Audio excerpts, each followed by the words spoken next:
বাংলাদেশ থেকে ভারতের সীমান্তবর্তী এলাকায় বন্যার জল প্রবেশ করছে, যা ধীরে ধীরে ভয়াবহ আকার ধারণ করছে।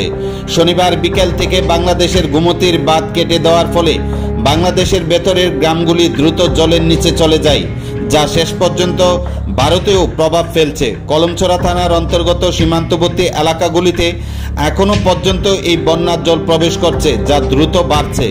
জানা গেছে, বাংলাদেশে বুড়িচং, শহীদুল, পাসরা, হায়দ্রাবাদ, শঙ্কুচাইল, রাজাপুর, নাবিয়াবাদ, ফারিয়াদলা, পাঁচ পিলার গ্রামগুলোতে ব্যাপক ক্ষয়ক্ষতির পর সেই জল ধীরে ধীরে ভারতের ত্রিপুরা রাজ্যের বক্সনগর সীমান্তের 184, 185, 186, 187 নং এবং 188 নং গেটের সীমান্তবর্তী এলাকাগুলো দিয়ে প্রবেশ করছে। এতে করে কলসিমুড়া নগর, বক্সনগর দক্ষিণপাড়া, বাগবের এবং আদমপুর এলাকায় সীমান্তবর্তী অঞ্চলগুলি প্লাবিত হয়েছে। বন্যার জল সীমান্তের কাঁটাতারের বেড়া পেরিয়ে ভারতের ত্রিপুরা রাজ্যে অভ্যন্তরে প্রবেশ করে ব্যাপকভাবে জলমগ্নতা সৃষ্টি করছে। এই বন্যার জলে ইতিমধ্যে বক্সনগর নগরের কয়েকটি বাড়ি প্লাবিত হয়েছে এবং জলস্তর দ্রুত বাড়ছে। এই পরিস্থিতিতে সীমান্তবর্তী এলাকাগুলির বাসিন্দাদের মধ্যে কৌতূহল এবং আতঙ্ক সৃষ্টি হয়েছে। বন্যার জলের প্রভাব এবং এর ভয়াবহতা বিবেচনা করে স্থানীয় প্রশাসন এবং জনগণ সবাই সতর্ক রয়েছে। যাদের সম্পদ এখনও জলের মধ্যে, তাদের সম্পত্তি এবং জীবিকা রক্ষার চেষ্টা করছেন।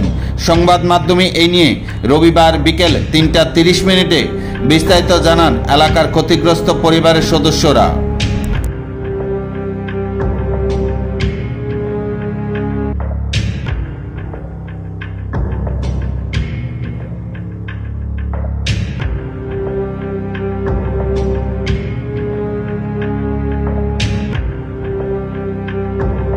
জল কোন সময় থেকে এত বাড়তি?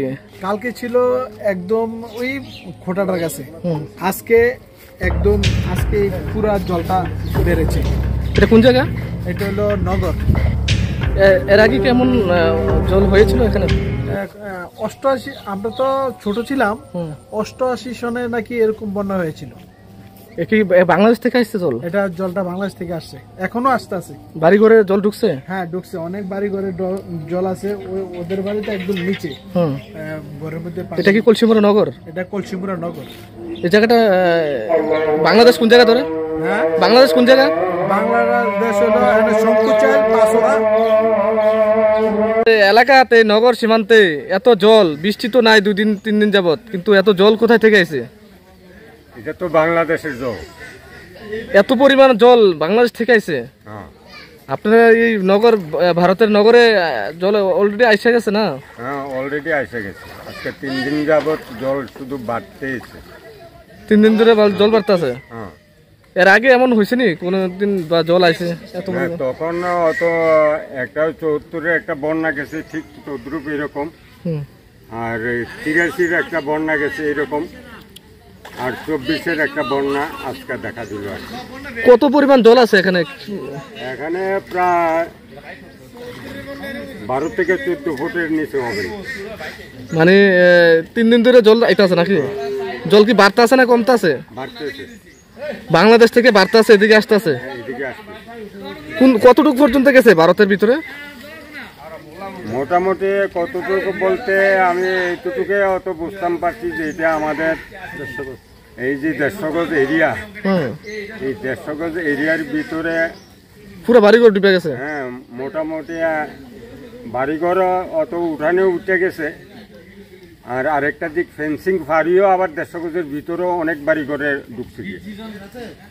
আচ্ছা, মানে এখানে কি কোনো বাড়িঘর ডুবছে? জলের মতো তোলা হয়েছে আমরা ভারতের? এখন মানুষ খুবই একটা আতঙ্কে আছে, যেটি অত মাটির দেওয়া ঘর, এই ঘরগুলা যখন অত পানিটা একটু টান ধরবে তখন এই ঘরগুলা আর থাকবে না, পড়ে যাবে। তাই অত অনুরোধ করছি, অত সরকারের প্রতি যাতে কোনো সাহায্য যদি দেওয়া যায় তাহলে সবচেয়ে বেটার হবে।